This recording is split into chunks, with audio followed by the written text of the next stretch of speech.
dans sa poche dans lequel on disait que vous aviez gagné le loto. Donc, il ne faut pas projeter chez la personne qui a peur ses propres peurs. La personne qui a parlé ainsi, le porte-parole de l'UNC, exprime la peur.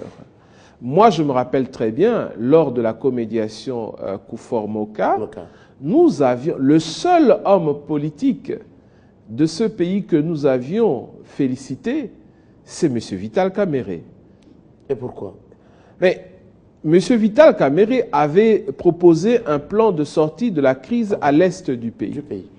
Nous l'avions félicité pour ce plan. Nous avions dit que c'était intelligent et qu'il fallait encourager.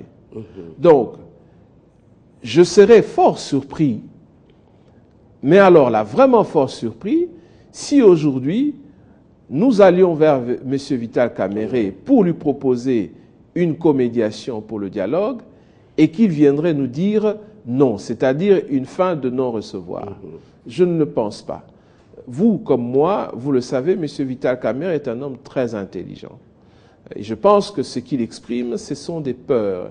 Il pense que ce dialogue est une stratégie pour le glissement. Pourtant. Voilà. Donc, il faut qu'il y ait des gens, et je pense que le président John Kufuor et moi-même, nous avons fait nos preuves vis-à-vis de M. Kamerhe. Nous pouvons, si nous recevons mandat, rencontrer M. Vital Kamerhe et lui donner les garanties dont il a besoin. Je suis déjà sûr et certain que l'UDPS sera preneur, puisque l'UDPS a clairement demandé qu'il y ait un médiateur international. Mais oui, un médiateur international, d'abord, il conteste juste les consultations. Ce n'est pas au président Kabila de consulter sur des questions des élections, c'est à la CENI de le faire. Vous le savez comme moi que le président de la CENI ne pouvait pas être président de la CENI sans la signature du président de la République. Hein? Donc restons un petit peu cohérents. D'accord? Ça c'est de un. De deux, je crois me rappeler aussi que l'opposition se sent fort nerveux face à la maladie, la tumeur de M. Malou Malou et l'intérim assuré par M. Pungwe. Ça, ce sont des choses connues. Voilà. Alors, maintenant que celui-là même qui a mis sa signature pour que M. Malou Malou devienne président, décide de descendre de son trône et de prendre lui-même la chose en main et de consulter tout le monde, soyons quand même un petit peu humbles. Nous ne devons pas lui faire de reproches par rapport à cela. Si l'opposition était tellement contre cette position, je ne vois pas pourquoi ils auraient reçu M. Kalev. Je ne vois pas pourquoi ils auraient bavardé avec M. Kalev. Je ne vois pas pourquoi ils auraient donné à M. Kalev les cahiers des charges. S'ils ont été jusque-là, ben vous voyez bien que l'opposition a un désir de vouloir communiquer, de vouloir dialoguer. Je pense que le problème s'est posé après. Il y a eu des erreurs de gestion qui se sont passées par la suite. Mais il n'est pas trop tard pour rattraper cette chose-là. Je suis très content d'être en face de vous comme centriste. J'aimerais vous poser cette question. Ça court les rues. Qui aurait ces jeux de ping-pong de la majorité et de l'opposition?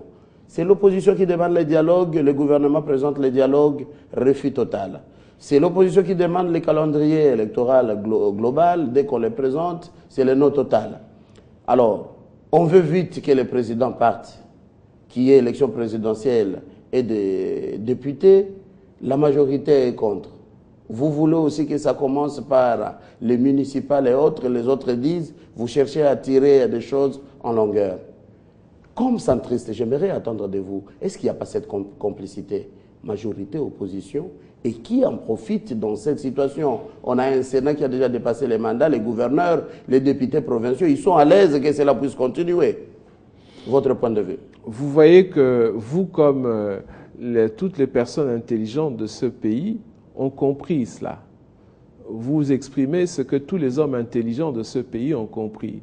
Alors, puisqu'il existe des hommes intelligents dans ce pays, qui n'ont pas des intérêts partisans par rapport à tous ces enjeux, Dieu merci, nous avons les médias pour exprimer nos points de vue. Ça, c'est vrai. Voilà. Alors, sortons un petit peu de ce jeu partisan, de ce jeu d'intérêt, de ce jeu de positionnement, et voyons d'abord l'intérêt de cette population qui a des besoins sociaux tellement criants que nous ne pouvons pas perdre trop de temps dans ce genre de ping-pong, comme vous avez appelé. Quand les gens communiquent par médias interposés, on ne peut pas appeler cela de la communication. Ah, voilà. Hein, c'est comme si vous allez avoir un championnat du monde et Mohamed Ali dans son coin est en train d'insulter Georges Foreman. Georges Foreman dans son coin est en train de montrer des signaux que Ali ne vaut rien. Jusqu'au jour où ils vont se rencontrer sur le ring et où on saura toute la vérité. Toute la vérité. Voilà. Donc, arrêtons un petit peu de nous faire peur nous-mêmes par ces épouvantails. Mais ces rings en RDC, on ne veut pas que ce soit les dialogues. On veut que ce soit les élections en 2016. Le ring sera en effet les élections, ça c'est clair. Mais rappelez-vous que même quand on monte sur un ring, il y a un arbitre qui est là et qui présente tout le monde. Voilà. Et donc ici, c'est le dialogue. C'est l'arbitre qui est là et qui doit présenter tout le monde. Voilà. Donc nous devons nous parler.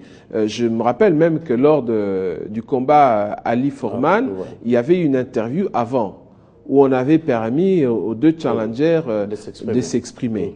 Donc ayons cette interview avec les deux challengers, mais parlons, s'il vous plaît, parlons. Nous sommes des Africains. Nous sommes des Africains. L'esprit de divorce, l'esprit de la division, etc., n'est pas un esprit qui vient de chez nous. C'est quelque chose qu'on a distillé dans nos populations depuis 600 ans. Et aujourd'hui, on arrive au niveau où même un simple dialogue devient un problème.